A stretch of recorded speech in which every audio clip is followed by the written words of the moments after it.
ஆயிரக்கணக்கான ஆண்டுகளுக்கு முன்னால் ஆதம் அலைஹிஸ்ஸலாம் எனும் முதல் மனிதன் இந்த பூமியில் காலடி வைப்பதற்கு முன்னால் இந்த உலகம் எப்படி இருந்தது என்று நீங்கள் எப்போதாவது சிந்தித்ததுண்டா? வானவர்கள் மட்டுமே இறைவனை துதித்துக் கொண்டிருந்த ஒரு காலம் அது. அப்போது அல்லாஹ் நெருப்பின் ஜுவாலையிலிருந்து ஒரு படைப்பை உருவாக்கினான். அவர்கள்தான் ஜின்கள். மனிதன் மண்ணால் படைக்கப்படுவதற்கு பல ஆயிரம் ஆண்டுகளுக்கு முன்பே ஜின்கள் இந்த பூமியில் குடியமர்த்தப்பட்டார்கள். அவர்கள் இந்த பூமியில் வாழ்ந்தார்கள், சமூகங்களாக பிரிந்திருந்தார்கள். ஆனால் காலப்போக்கில் அவர்களுக்குள் பகைமை வளர்ந்தது. பூமி இரத்தத்தாலும் அநீதியாலும் நிரம்பியது. அமைதி குலைந்தது. மனிதன் படைக்கப்படுவதற்கு பல ஆயிரம் ஆண்டுகளுக்கு முன்னால் இந்த பூமி ஜின்களின் பேரரசாக இருந்தது. புகையும் நெருப்பும் இல்லாத ஜுவாலையிலிருந்து படைக்கப்பட்ட அந்த இனத்தவர்கள் பூமியின் மூலை முடுக்கெல்லாம் பரவி வாழ்ந்தார்கள். ஆரம்பத்தில் அவர்கள் இறைவனை வணங்கினார்கள். ஆனால் காலம் செல்ல செல்ல அதிகாரம் அவர்களின் கண்களை மறைத்தது. பூமி முழுவதும் குழப்பம், ஃபித்னா பரவியது. ஒருவரை ஒருவர் வெட்டி கொண்டார்கள். ஜின்களின் ரத்தம் பூமியில் ஆறாக ஓடியது. அநீதியும் அக்கிரமமும் எல்லையை கடந்தது. அமைதியாக இருந்த இயற்கை ஜின்களின் அட்டூழியங்களால் கதறியது. அப்போதுதான் அந்த பெரும் கட்டளை பிறந்தது.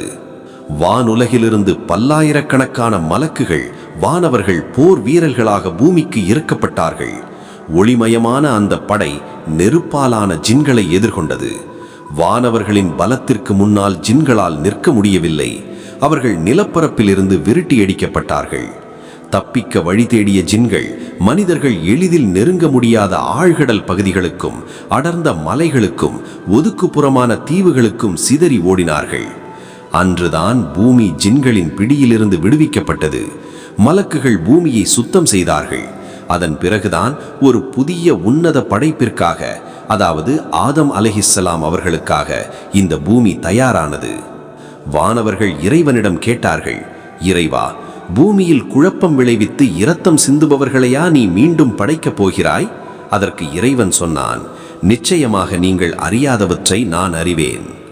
ஜின்களின் ஆட்சிக்கு பிறகு அமைதியே உருவான ஒரு புதிய படைப்பை தனது பிரதிநிதியாக மண்ணிலிருந்து உருவாக்க தீர்மானித்தான். அந்த படைப்புதான் நாம், மனித இனம். ஜின்கள் வாழ்ந்த அதே காடுகள், அதே மலைகள், அதே ஆறுகள் இன்று மனிதனின் வசமானது. மனிதனுக்கு முன்னால் ஜின்கள், ஜின்களுக்கு முன்னால் வானவர்கள். இப்படி படைப்புகளின் சங்கிலி தொடரில் நாம் ஒரு அங்கமாக இருக்கிறோம். இந்த பூமியை நாம் எப்படி பாதுகாக்கப் போகிறோம்? இன்றும் அந்த பழைய வரலாற்றின் மிச்சங்கள் ஜின்கள் பதுங்கி இருக்கும் அந்த தீவுகளிலும் மலைகளிலும் இருக்கலாம். இறைவனின் அந்த உன்னத படைப்பின் ரகசியம் நம்மிடம்தான் இருக்கிறது.